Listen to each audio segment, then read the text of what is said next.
الحمد لله نحمده ونستعينه ونستغفره ونؤمن به ونتوكل عليه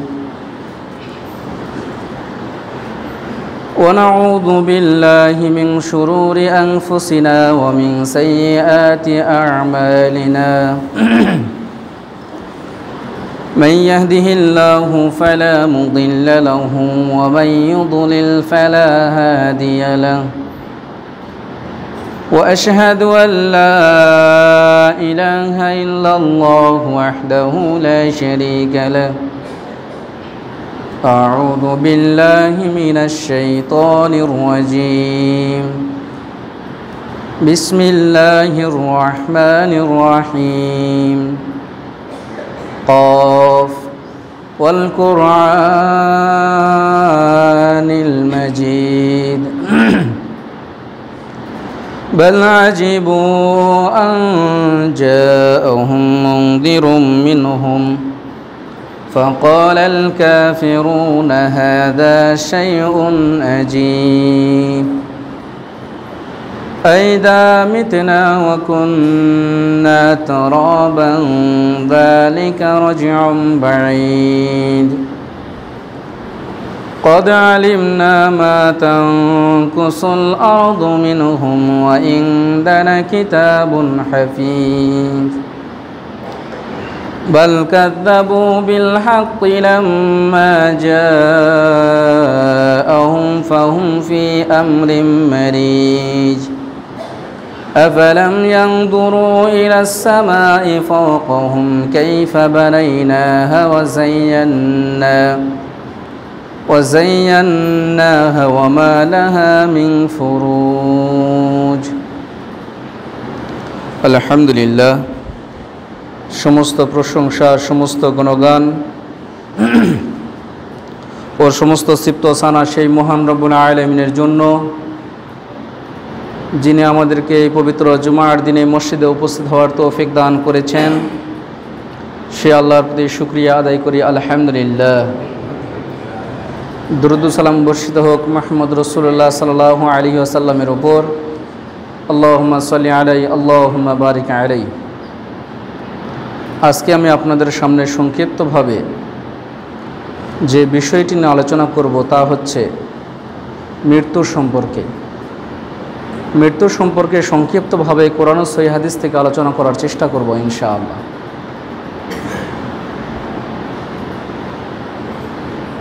মৃত্যু এমন একটি বিষয়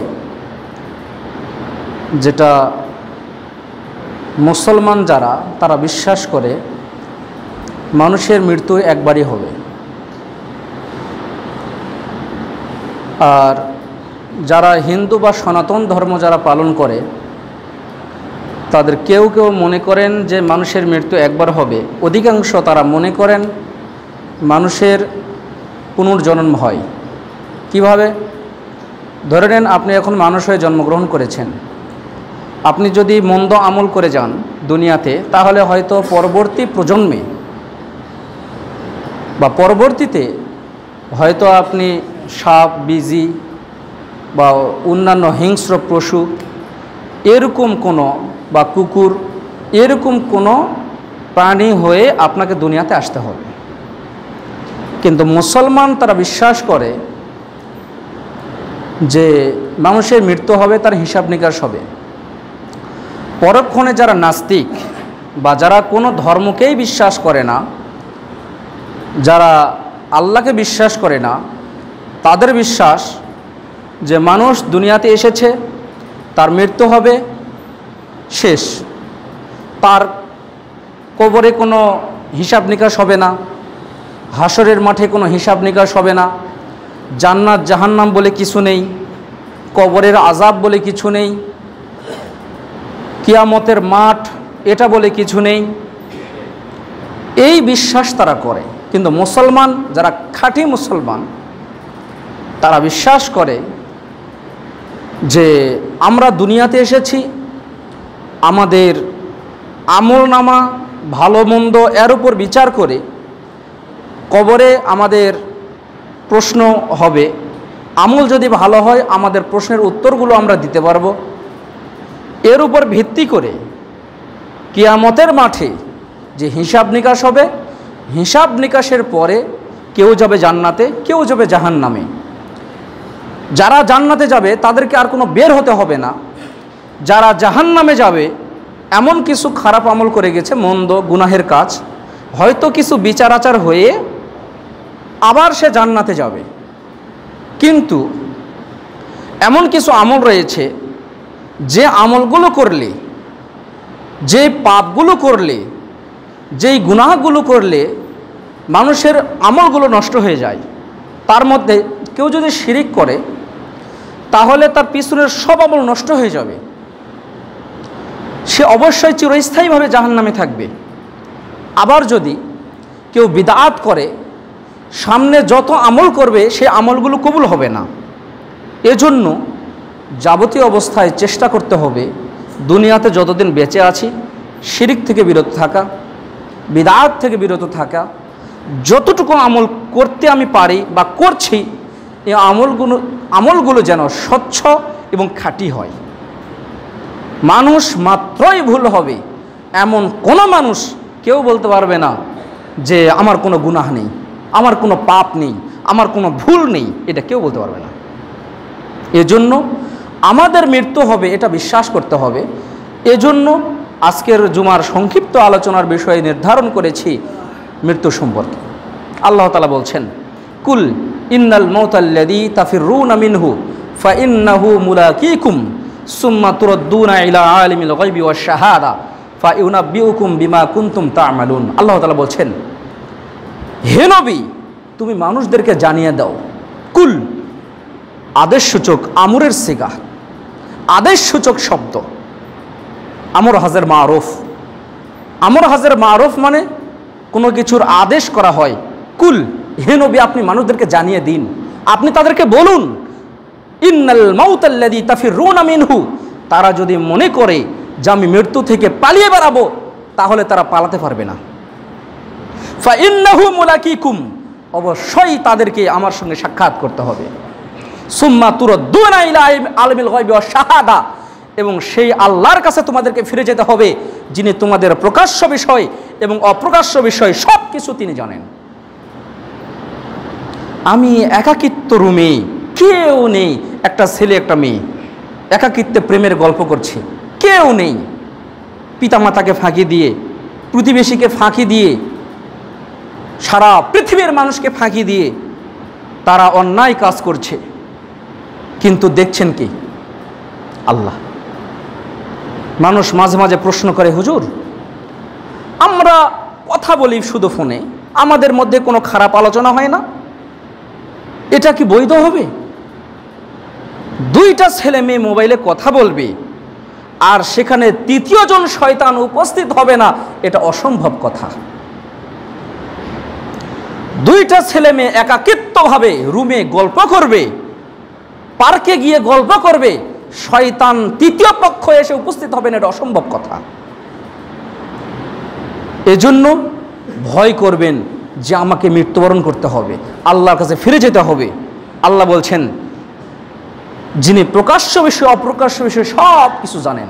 শুধু এখানেই শেষ নয়, বিমা কুনতুম তা'মালুন ফায়ুনাব্বিউকুম বিমা কুনতুম তা'মালুন, তোমাদেরকে আল্লাহর কাছে ফিরে গিয়ে তোমাদের বিষয় আমল নামা সম্পর্কে তোমাদেরকে জিজ্ঞেস করা হবে, তোমাদেরকে জানিয়ে দেওয়া হবে, দেখো তুমি কি আমল করেছো, দেখো তুমি কি সওয়াবের কাজ করেছো, দেখো তুমি কি গুনাহের কাজ করেছো, এটা তুমি দেখো। একজন বান্দাকে ততক্ষণ জাহান্নামে দেওয়া হবে না যতক্ষণ পর্যন্ত তাকে বলা না হবে যে তুমি তোমার গুনাহের জিনিসগুলো পড়ো, তুমি কি কি গুনাহ করেছো এই জিনিসগুলো তুমি পড়ো। আপনি এখন চিন্তা করছেন আমি তো লেখাপড়া করিনি।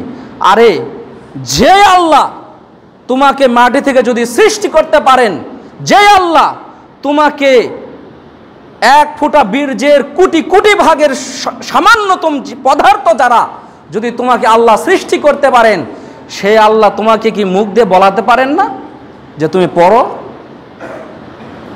আল্লাহ সবচেয়ে ক্ষমতাবান, তিনি যা খুশি তাই করতে পারেন, এখানে আমাদের করার কিছু নেই।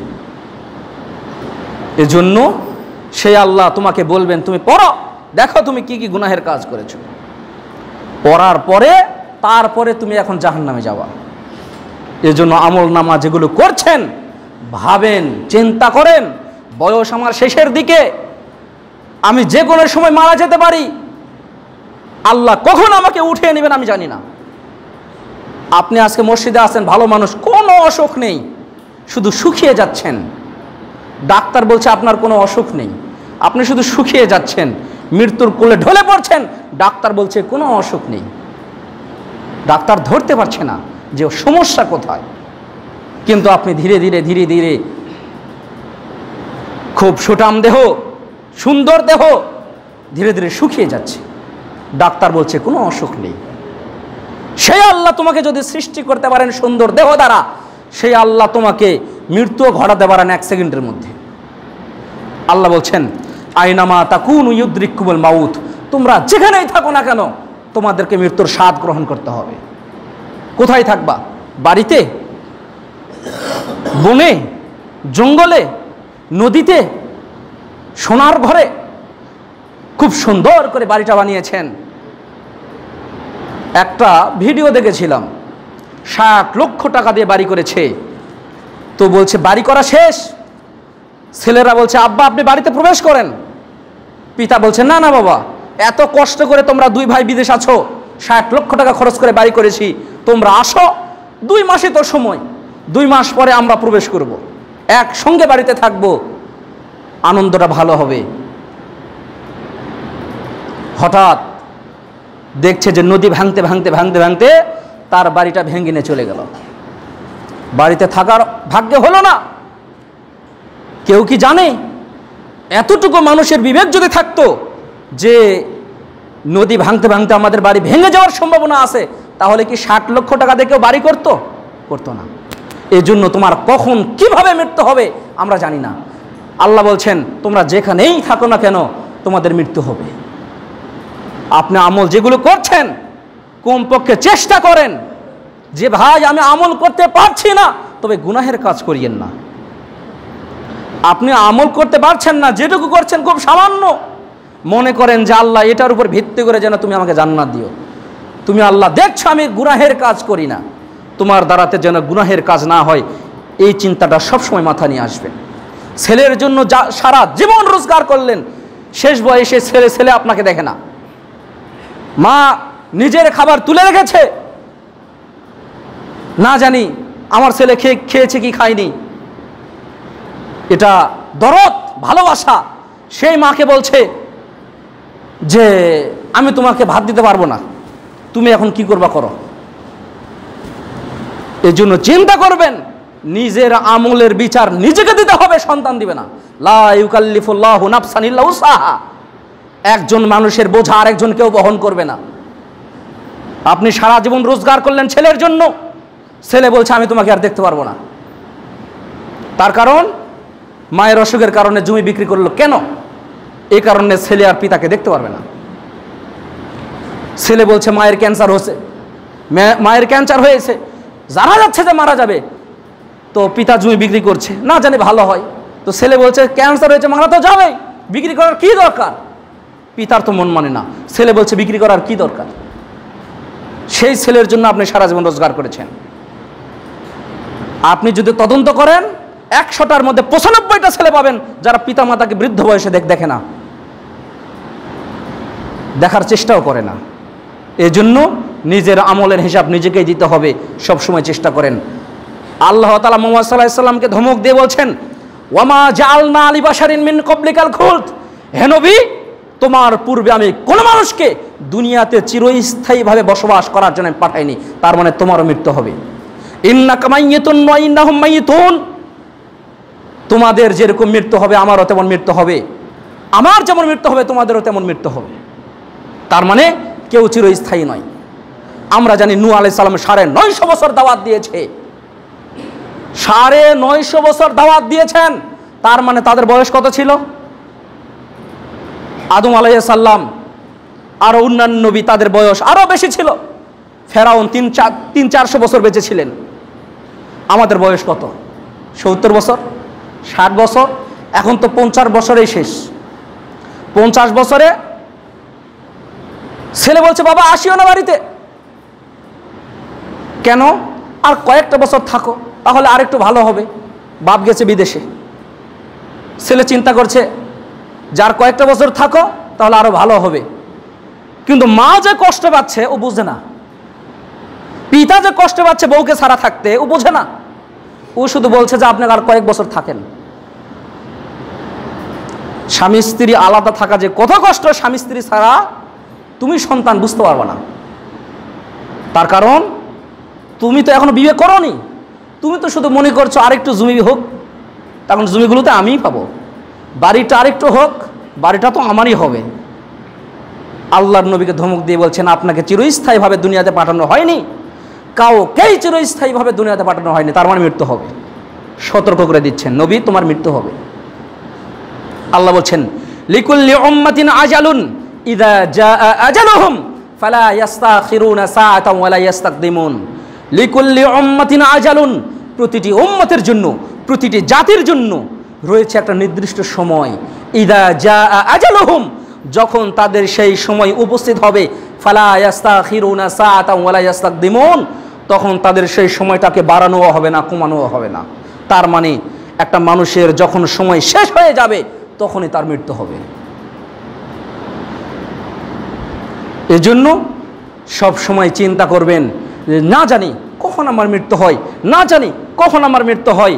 আমলে সালেহ, সৎ আমল করার চেষ্টা করেন, চেষ্টা করবেন যেন আল্লাহ, দোয়া করবেন আল্লাহ তুমি আমাকে যতদিন বেঁচে রেখেছো আমার দ্বারাতে যেন গুনাহের কাজ না হয়। গুনাহ মানুষের আয়ুকে কমিয়ে দেয়, গুনাহ মানুষের সম্পদকে নষ্ট করে, গুনাহ মানুষের বিবেককে বিচ্ছিন্ন করে দেয়, গুনাহ পাপ মানুষকে পশুত্বের ন্যায় পরিণত করে দেয়। যখন মানুষ গুনাহ করতে করতে করতে করতে এক সময় সে পশুর চেয়ে নিকৃষ্ট হয়ে যায়। একটা মানুষ আরেকটা মানুষকে খুন করে কখন? একদিনে। শত্রুতা কি একদিনে হয়? হিংসা, বিদ্বেষ, খুনাখুনি এগুলো খুব একটা আরেকটার পর ধাপে ধাপে চলে যায়। এজন্য চিন্তা করবেন প্রতিটি উম্মত, প্রতিটি জাতি তাদের একটা সময় রয়েছে, মৃত্যুর একটা সময়। আপনারও একটা মৃত্যুর সময় আছে। যখন সময় উপস্থিত হবে কমও করানো হবে না, বাড়ানোও হবে না। আল্লাহ তাআলা বলছেন আল্লাযী খলাকাল মাউতা ওয়াল হায়াতা লিয়াবলুয়াকুম আইয়ুকুম আহসানু আমালা। আল্লাহ বলছেন আমি মৃত্যুকে সৃষ্টি করেছি লিয়াবলুয়াকুম আইয়ুকুম আহসানু আমালা, তোমাদের মধ্যে কে সৎ আমল করো, এই জন্যই আমি তোমাদের জন্ম এবং মৃত্যুকে সৃষ্টি করেছি। তুমি দুনিয়াতে এসেছো, বসবাস করছো। দুনিয়া আমিও যতটুকু বুঝি আমার বিবেকে, দুনিয়াতে বসবাস করা খুব কঠিন। টাকা নেই আপনার কোনো দাম নেই, ক্ষমতা নেই আপনার কোনো দাম নেই, পদ নেই আপনার কোনো দাম নেই, বংশমর্যাদা নেই আপনার কোনো দাম নেই। টাকা আছে আপনার দাম আছে, ক্ষমতা আছে আপনার দাম আছে, পদবি আছে আপনার দাম আছে। একটা মানুষ ছেঁড়া কাপড় গায়ে যে পোশাকটা পরে আছে ছেঁড়া, জমির হাল কাটছে, আমি তাকে চিনি না, সে কে? হঠাৎ লোকটা বলছে আসলে আমি আমার মাঝে মাঝে জমিতে একটু কাজ করি যেন শরীরটা ফিট থাকে, ভালো থাকে, সুস্থ থাকে। তো আসলে আপনি কে? তো বলছে আমি একটা কলেজের প্রফেসর। ওহো আহা, তখন বলছে না না লোকটা খুব সম্মানিত ব্যক্তি। তখন আপনি চিন্তা করছেন লোকটা খুব সম্মানিত ব্যক্তি, শিক্ষিত মানুষ, কিন্তু আমি আগে লোকটাকে চিনতাম না। তখন আমি সালাম আলাইকুম, ভালো আছেন, বাড়ির সবাই ভালো আছে, এটা সেটা, মানে তো সেই দিনের পর থেকে তার সঙ্গে আপনার চলাফেরা কিন্তু অন্যরকম হয়ে যায়। তার আগে লোকটা ছেঁড়া কাপড়, কেমন যেন গরিব গরিব মানুষ, তেমন কিছু নেই। এটা হচ্ছে দুনিয়া। আমি বোঝাতে চাচ্ছি দুনিয়া বড় অদ্ভুত জায়গা, দুনিয়া বড় কঠিন জায়গা। তবে চিন্তা করবেন যে আমাকে একদিন মৃত্যুবরণ করতে হবে, দুনিয়া থেকে চলে যেতে হবে। যেদিন আমার সন্তান আমাকে চিনবে না, যেদিন আমার পিতামাতা আমাকে চিনবে না, যেদিন সব থেকে ভালোবাসার মানুষ আমার স্ত্রী সেদিন আমাকে চিনবে না, আমার ভাই বোন আমাকে চিনবে না, দুনিয়ার কোনো মানুষ আমাকে চিনবে না, কেউ কাউকে চিনবে না। এটা হলো মৃত্যু। এটা হলো কিয়ামতের মাঠ, এটা হলো কবরের আযাব, এটা হচ্ছে জান্নাত জাহান্নাম। সন্তান বলবে যে ঠিক আছে আব্বা, তুমি তো জাহান্নামে যাচ্ছ, আল্লাহ তুমি আমাকে জাহান্নামে দাও। সেদিন বলার সুযোগ নেই, সেদিন নিজেরটা নিয়ে নিজেই ব্যস্ত থাকবে। এজন্য জন্ম মৃত্যু সৃষ্টি করা হয়েছে তোমার আমলটা সৎ না খারাপ এটা নির্ধারণের জন্য, এটা দেখার জন্য যে তুমি কি আমল করছো। দুনিয়া বড় অদ্ভুত জায়গা। আল্লাহ তাআলা বলছেন, ইয়া আইয়ুহাল্লাযীনা আমানুত্তাকুল্লাহ হাক্কা তুকাতিহি ওয়া লা তামুতুন্না ইল্লা ওয়া আনতুম মুসলিমুন। হে ঈমানদারগণ, তোমাদের যাদের ঈমান আছে আল্লাহকে বিশ্বাস করো, তোমরা শুনে রাখো, মুত্তাকি পরেজগার আল্লাহকে ভয় করা ছাড়া তোমরা মৃত্যুবরণ করিও না। মুসলমান না হয়ে তোমরা মৃত্যুবরণ করো না। মুসলমান হওয়া সহজ, মুত্তাকি হওয়া কঠিন। মুসলমান হওয়া সহজ, ঈমানদার হওয়া কঠিন। মুসলমান হওয়া সহজ, আমলে সালেহ সৎ আমল করা কঠিন।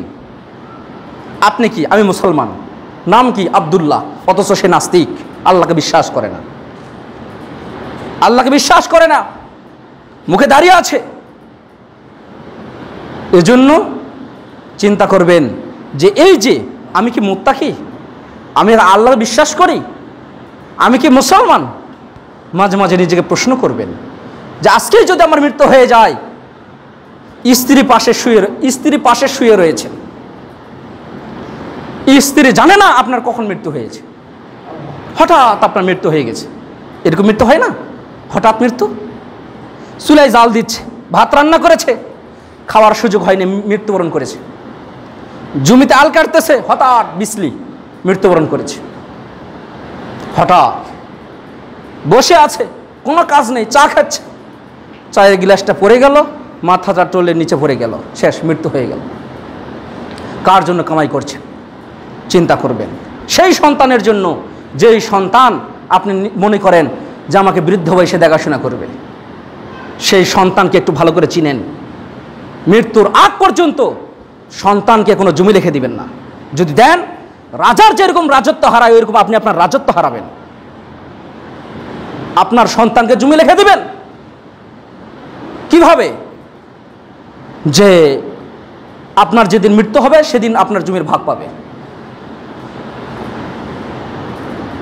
আপনার মৃত্যু হয়ে গেল, সন্তানরা এমনিতেই ভাগ পাবে। লিখে দেওয়ার কি দরকার? আপনি দুনিয়াতে লিখে দিয়ে সন্তানের উপকার করতে গিয়ে আপনি কেন কবরের আযাব ভোগ করবেন? কেন আপনি আপনার আমলগুলো নষ্ট করবেন? নিজেকে মাঝে মাঝে প্রশ্ন করিয়েন। আমি আপনার শত্রু নই, আমি আপনার বন্ধু মনে করতে হবে। তার কারণ আপনি নিজের সন্তানের উপকার করতে গিয়ে সেই সন্তান আপনাকে চাকু ধরে বলছে হয় লিখে দাও, না হলে তোমাকে চাকু মারবো। সেই সন্তানকে আমরা বলছি বাবা লিখে দিচ্ছি, অথচ দুদিন পরে আপনাকে আর দেখবে না। নিরপেক্ষ হওয়ার চেষ্টা করবেন, সন্তানকে দিবেন, ভালোবাসবেন, কিন্তু আপনার মৃত্যুর পর বাবা তোমরাই পাবা, আমি মারা যাওয়ার পরে। যদি মনে করেন যে সন্তান ভালো না খারাপ, বাবা তুমি তো 2 বিঘা পাবা না, 2 বিঘা নাও, কামাই করে খাও। 2 বিঘা পত্তন রাখবা না, তুমি চাষ করে খাবা, নাও। 2 বিঘা তোমার ভাগে, তুমি নাও, খাও। যেদিন সন্তান বলবে বাবা লিখে দাও লিখে দাও, বাবা বলছে, তার মানে সমস্যা আছে। তার মানে কি? সমস্যা আছে। আল্লাহ তাআলা বলছেন, ইন্নামা তুওয়াফাউনা উজুরাকুম ইয়াউমাল কিয়ামাহ ফামান যুহজিহা আনিন নার। তোমরা দুনিয়াতে যে কোনো আমল করো না কেন, তোমাদেরকে সেটা পূর্ণ মাত্রায় দেওয়া হবে, কমও দেওয়া হবে না, বেশিও দেওয়া হবে না। ফামান যুহজিহা আনিন নার, তোমাদের আমলের উপর ভিত্তি করে তোমাদেরকে দেওয়া হবে জাহান্নামে। ওয়া উদখিলাল জান্নাতা ফাকাদ ফাজ, আর যারা জান্নাতে যাবে তার হচ্ছে সফল কাম। আল্লাহ বলছেন, আল্লাহ তাআলা বলছেন, ইসনান ইয়াকরাহুমা ইবনে আদম। আল্লাহ নবী বলছেন যে মাহমুদ ইবনে লাবিদ রাদিয়াল্লাহু তাআলা আনহু তিনি বলছেন, বান্দা 2টা জিনিসকে সবচেয়ে অপছন্দ করে।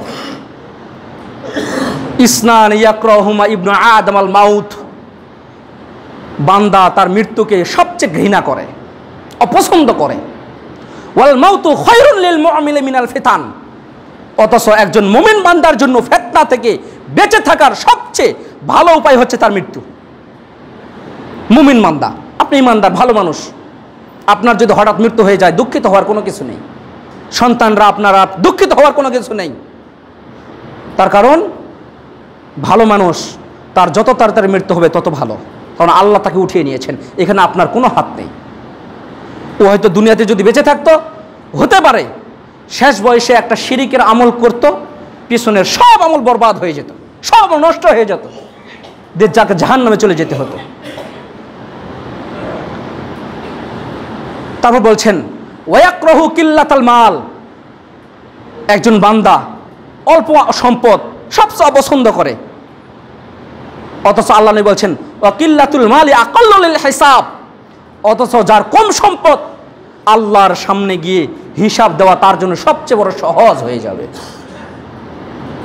সম্পদ থাকা ক্ষতিকারক নয়, সম্পদকে অসৎ পথে ব্যবহার করা ক্ষতিকারক। আপনার সম্পদ আছে, আল্লাহ আপনাকে দিচ্ছেন, যত পারেন আপনি সম্পদ উপার্জন করেন, এতে ইসলাম আপনাকে কখনো বাধা দিবে না। সমস্যা কোথায়? যখন আপনি আপনার সম্পদকে অসৎ পথে ব্যবহার করবেন। দান মানুষ খুব কম করে, দানের বিষয়টা খুব কঠিন, যে পকেট থেকে আমি 4টা টাকা দান করব, এটা খুব কঠিন, সেটা আমিও বুঝি। কিন্তু আজকেই যদি একটা মেয়ের সঙ্গে আপনি রাত কাটাতে যান, আপনি কিন্তু 2000 টাকা খরচ করেন। আমি এক জায়গাতে ছিলাম, এটা আমাদের নিয়মিত রুটিন ছিল, জানালা দিয়ে দেখতাম তার অপর পাশে 500 টাকা 1000 টাকা ব্যবহার করলে সুন্দর সুন্দর মেয়ে পাওয়া যেত। আপনি 500 টাকা যদি খরচ করেন 1 ঘন্টা 2 ঘন্টার জন্য সুন্দর সুন্দর মেয়ে পাওয়া যেত। আপনি ওখানে কিন্তু ঠিকই টাকা খরচ করেন, তার কারণ ওখানে আপনার মনের তৃপ্তি আছে, যেটা টাটকা আপনি পাচ্ছেন। কিন্তু দানের বিষয়টা হলো কিয়ামতের মাঠে, যেটা দেখা যায় না। এজন্য আমি সবাইকে উদ্যত আহ্বান জানাবো, মৃত্যুকে ভয় নয়, বরং চেষ্টা করবেন আমি দুনিয়াতে যে আমল করছি, এই আমলটা কি আমার স্বচ্ছ হচ্ছে, ভালো হচ্ছে? আজকেই যদি মৃত্যু হয়ে যায়, কালকে আমার কি হবে? কিয়ামতের মাঠে আমার কি হবে? কারণ আজকে মৃত্যুবরণ করা মানে কাল থেকে আপনার হিসাব শুরু, মানে কবর দেওয়া, মৃত্যুর হওয়ার পর থেকে আপনার হিসাব শুরু হয়ে যাবে। আল্লাহ সকলকে, যেহেতু আমাদের ব্যস্ততা রয়েছে, সেহেতু আজকের জুমার সংক্ষিপ্ত আলোচনা এখানেই শেষ করছি।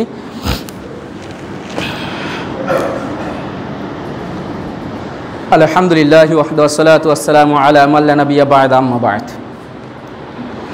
আজকে আমি আপনাদের সামনে সংক্ষিপ্তভাবে যে বিষয়টি আলোচনা করলাম তা হচ্ছে মৃত্যু সম্পর্কে। আমার আলোচনার বিষয় সাধারণত আমি সবসময় চেষ্টা করি যে কোরআন হাদিস ছাড়া আর মানুষকে যতটুকু বোঝাতে প্রয়োজন তা ছাড়া আমি অতিরিক্ত কোনো কথা না বলার চেষ্টা করি, এবং যতদিন আল্লাহ আমার রিজিক রাখবেন ততদিন আপনারা এভাবেই শুনতে পাবেন ইনশাআল্লাহ। এতটুকু বিশ্বাস আমার অন্তরে রয়েছে, যদি আল্লাহ তৌফিক দান করেন। এজন্য আপনারা একটু চেষ্টা করবেন, তার কারণ যে শুরু থেকে একটা বিষয় শোনা আর সেই বিষয়টাই 10 মিনিট 15 মিনিট 20 মিনিট পর থেকে শোনা হয়তো অনেকটা বুঝে আসে না। আপনি হয়তো 2 মিনিট আলোচনা শুনেছেন, তারপরে আমরা জামাত শুরু করলাম, হঠাৎ আপনি বাহিরে গিয়ে আপনি বলছেন হুজুর আজকে যে আলোচনাটা করলো সে আলোচনাটা আসলে ঠিক হয়নি, যে হুজুর এই কথাটা বলল, কিন্তু আপনি কিন্তু শুরু থেকে ছিলেন না। এজন্য আমার কোনো কথা যদি আপনাদের বিরুদ্ধে চলে যায়, আপনাদের মনে যদি কষ্ট লাগে, আমাকে সরাসরি আপনারা জিজ্ঞেস করবেন, আমি আপনাদের সন্তান তুল্য, ভাই তুল্য, যে হুজুর আপনি যে কথাটা বললেন এটা আসলে কোরআন হাদিসের যুক্তিযুক্ত কতটুকু সহি, আমার থেকে দলিল জিজ্ঞেস করবেন, যে হুজুর একটু এই বিষয়টা একটু যদি আরও ক্লিয়ার করে ভালোভাবে বলতেন তাহলে একটু আমার ভালো হতো। ব্যক্তিগতভাবে আমাকে জিজ্ঞেস করবেন, বাহিরে গিয়ে সমালোচনা নয়। সমালোচনা যত করবেন এতে আপনার গুনাহ হবে, এটাকে গীবত বলে। আর যদি সেটা ভুল হয় তাহলে অপবাদ হবে। এজন্য সবসময় চেষ্টা করবেন যে একটু আগে আসার। তখন ব্যস্ততা আমাদেরও আছে, আপনাদেরও আছে, আল্লাহ তৌফিক দান করুন, আল্লাহুম্মা আমিন।